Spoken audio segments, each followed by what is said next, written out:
Greetings, friends and fellow cigar box guitar enthusiasts. Del Puckett here, and welcome to the Puckett Cigar Box Guitar channel. All right, so I've learned some things over the years, some common sense stuff, some tips and tricks and hacks, and I try to relay them to you so that you can avoid making the same mistakes that I made, and just to get you over the hump quicker, get you on your pathway to building cigar box guitars. All right, so this might seem kind of trivial, but it's one of those gotcha things that I have fell victim to several times. So some guitars I build have what they call the scarf joint here, and if you're not familiar with how to build scarf joints, or you want to see kind of a little jig that I use here, be sure to check the video here that comes across the top here. And if you don't see that, I will put the video below here. It's basically a video that demonstrates my jig, and there's many ways to do this. This is not the only way by any means. It's just kind of the way I do it, but it's a way that you can build a scarf joint. But that's not the point of this video. The point of this video here is it's kind of a sequential thing here, because notice here that there are no wings yet on this, and what I mean by wings are these things here. So don't go anywhere, stay right there. I'm just gonna go right there and grab a guitar. Hang on. All right, so these here are the wings. It's the little added parts that make the headstock wider. Okay, I don't know if you can really see them or not, but they're actually glued on here. So this is the wing. Yeah, maybe you can. Yeah, you can see it right there. And I call them wings. Some people call them ears.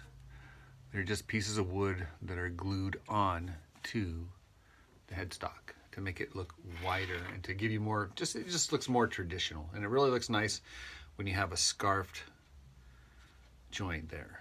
Okay, so, and I always say that. Okay, so. Okay, okay, so.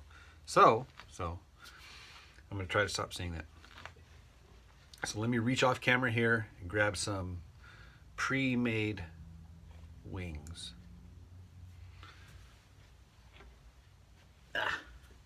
Need to have my act together better than this. Where'd they go? I found them.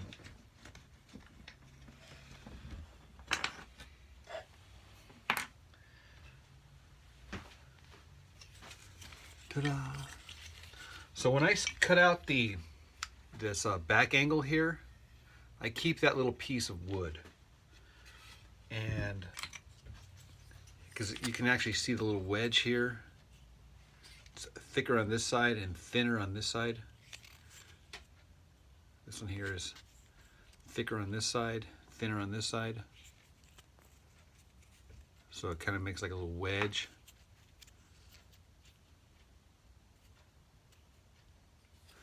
Let me see if I can find one. Here's another one, thicker on this side, thinner on this side. So these are just the little wedge portions that come out from when I cut out the back angle here. So what I do with these guys is I glue them. You can either glue them this way if you want the top to be wider, or you can glue them this way if you want the bottom to be wider. There's no right or wrong way. You can just do it however you want. And this could be as thick or as thin as you like, right? You can have these big old wide ones. And on this guitar that I'm going to be showing you today, I'm going to do some thicker ones. But again, that's not the point of this video. Well, what's the point of this video then? Glad you asked. Remember I talked about sequential things. There's a time to do something and a time not to do something, and sometimes you don't want to get ahead of yourself. Case in point, notice how this neck here, and I will adjust the exposure here. Notice how I have this already carved.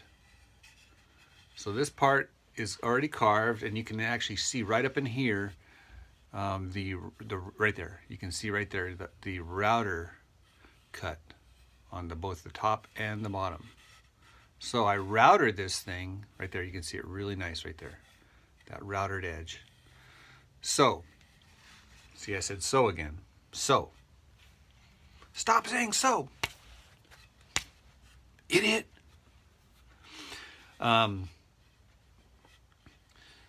If I had my little wings on here, then this router, this would not fit on the router table. I'll show you my router table. Hang on.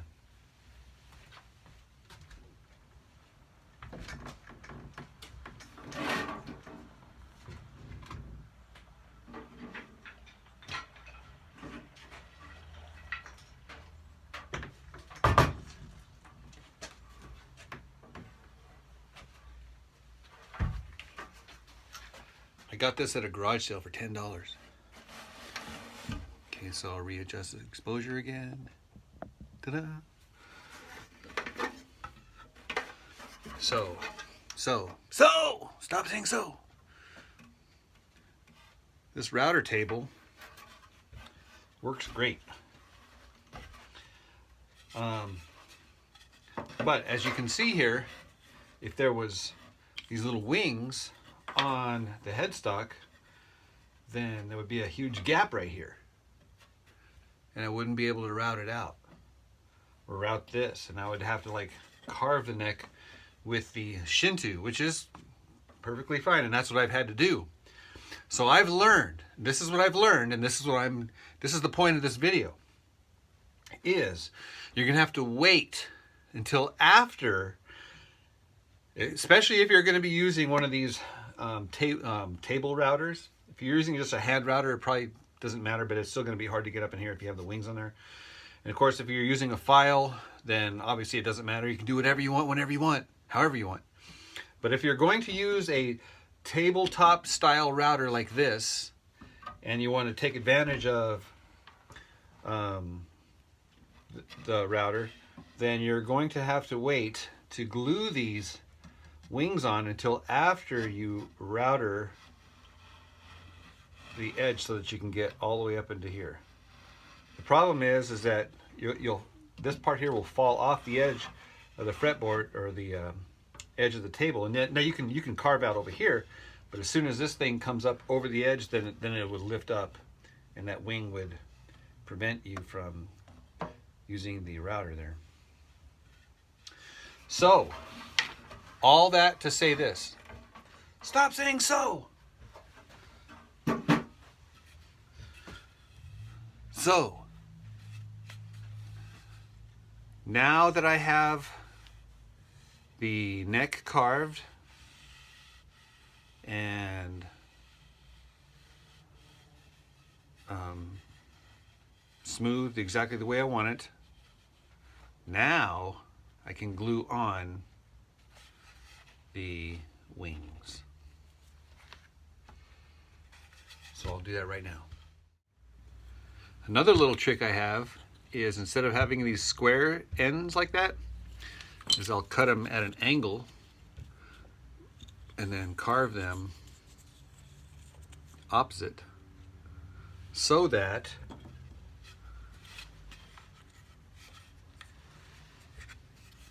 they're angle already, and that just means there's less carving to do later. So I'm going to glue these guys on right now. Got them glued, and I'm ready to clamp them, but I just wanted you to see what those wings look like. Now, so you guys understand that if these wings were on here, I would not be able to take advantage of this because of that gap. Simple logic, but again, it's a pitfall that I'm trying to make y'all aware of so that you can avoid it. Now, if you don't have a router, don't have a table router, then I guess it really doesn't matter, right? All right. Well, I hope you enjoyed some. I hope you got something out of this video anyway. So, see you in the next video. Be sure to comment, like, subscribe, wipe, and share.